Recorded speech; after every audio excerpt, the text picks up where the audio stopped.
जिनके मंत्रिमंडल में भी सारे मंत्रीगण इसी प्रकार के जो कभी भारत सरकार को गौरवान्वित करते थे, वो अपने इस मंत्रिमंडल में मेरे साथ है। और आपका इतना विराट व्यक्तित्व जो आप हमारी सदन की गरिमा बढ़ाएंगे, मैं आपका भी वंदन करता हूं, अभिनंदन करता हूं माननीय नरेंद्र सिंह जी का।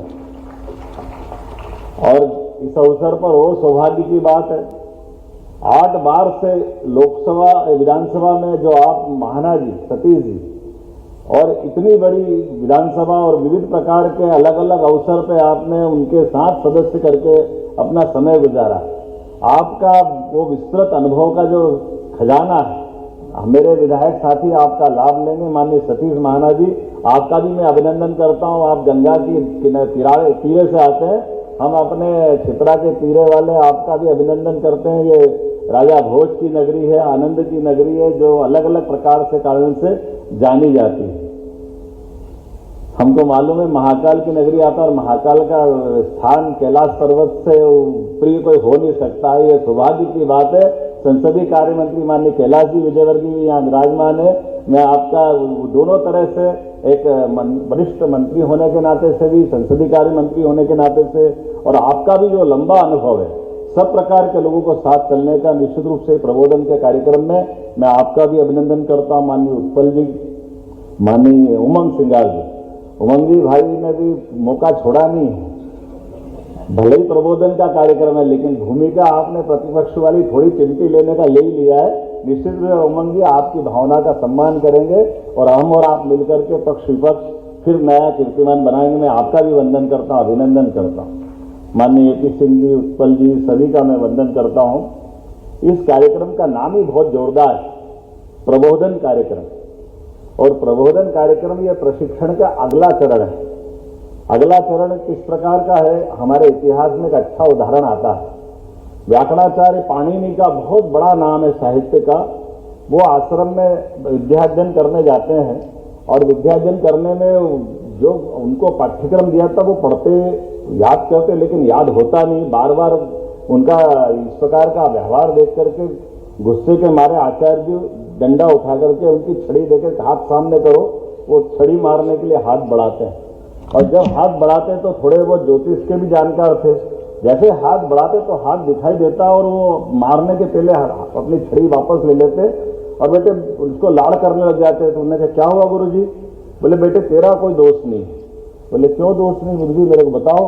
बोले तेरे हाथ में विद्या की रेखा ही नहीं है। तो ये विद्या की रेखा क्या होती है? तो उन्होंने कहा नहीं बेटा चिंता मत करे, तू तो बस अब तेरा काम जो करना करता रहे, ये विद्या का मामला तेरे बस का नहीं है। तो उन्होंने कहा बताओ मेरे को कहाँ होती, क्या होती है? जैसे वो हाथ पे बताते कि ऐसे ऐसे होती। बोले मैं अभी आया।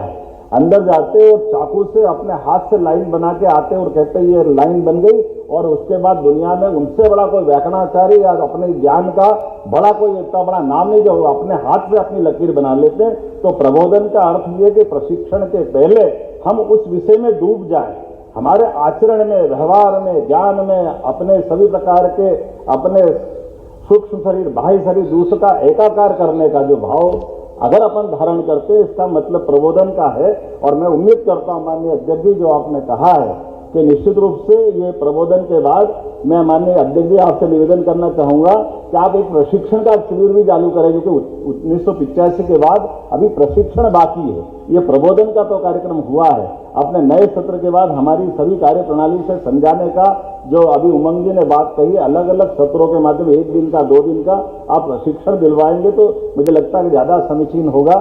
एक और बात आपने जो कही है कि हमारे लिए अपनी नई विधा के आधार पर अपने आधुनिक संसाधन के साथ विधानसभा को भी आगे बढ़ाना चाहिए। तो निश्चित रूप से जो आपने कहा है वो पूरा का पूरा, यही से मैं आपकी बात पूरी मानता हूं कि मध्य सरकार आप जो प्रस्ताव देगी निश्चित रूप से हम उसके साथ रहेंगे। इसमें जो धनराशि लगेगी राज्य सरकार देने के लिए तैयार रहेगी। मैं माननीय नरेंद्र सिंह जी साहब आपकी बात यही कहता हूं। उसके अलावा भी एक आपने कहा कि MLA रेस्ट हाउस का, तो निश्चित रूप से MLA रेस्ट हाउस का भी नया प्रस्ताव दे करके ये सारे के सारे विधायक साथियों को उसकी सुविधा भी हम देने का प्रयास करेंगे। आज के इस अवसर पर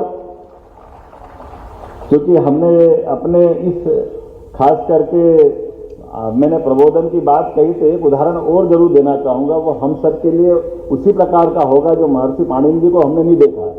लेकिन लोकतंत्र के मंदिर में पहली बार पार्लियामेंट के दरवाजे पे खड़े होकर के यशस्वी प्रधानमंत्री ने जो लोकतंत्र के मंदिर के होने के नाते से मस्तक टिका करके जो एहसास कराया, इससे बड़ा प्रबोधन आज के लोकतंत्र का नहीं हो सकता। माननीय नरेंद्र मोदी जी को स्मरण करें, जब वो लोकसभा में पहली बार गए और अपना शीश नवा करके इस लोकतंत्र के पावन मंदिर का जिस प्रकार से उनने सम्मान किया, वो हमारे लिए सदैव पाथे रहेगा। हम उनका अभिनंदन करते हैं और हमारे सबके लिए जीवन में ये पाथे रहेगा कि लोकसभा हो या विधानसभा, हम एक बड़ी आबादी के माध्यम से लगभग 3 लाख या 2.5 लाख से ज्यादा वोटर का एक बड़ा हमारे पीछे उनका सबका मान सम्मान भाव, उनका विश्वास लेकर के विधानसभा में आते हैं। और विधानसभा में आने के बाद निश्चित रूप से हम अपने दोहरे रोल में रहते हैं। हमारी अपनी विधानसभा का दायित्व तो हम पे है ही, उस विधानसभा के साथ साथ प्रदेश की बेहतरी का दायित्व भी, ये उत्तरदायित्व भी हमको होता है। इसलिए हम पूरे प्रदेश की बेहतरी के लिए, अपने क्षेत्र की बेहतरी के लिए और इनको सबको मिलाकर के हमारे अपने इस देश की लोकतंत्र के उस पावन मंदिर का सम्मान करने के लिए उस बड़ी भावना के साथ अपने इस विधानसभा में प्रवेश करते हैं। निश्चित रूप से इस कारण से हमारी अपने जीवन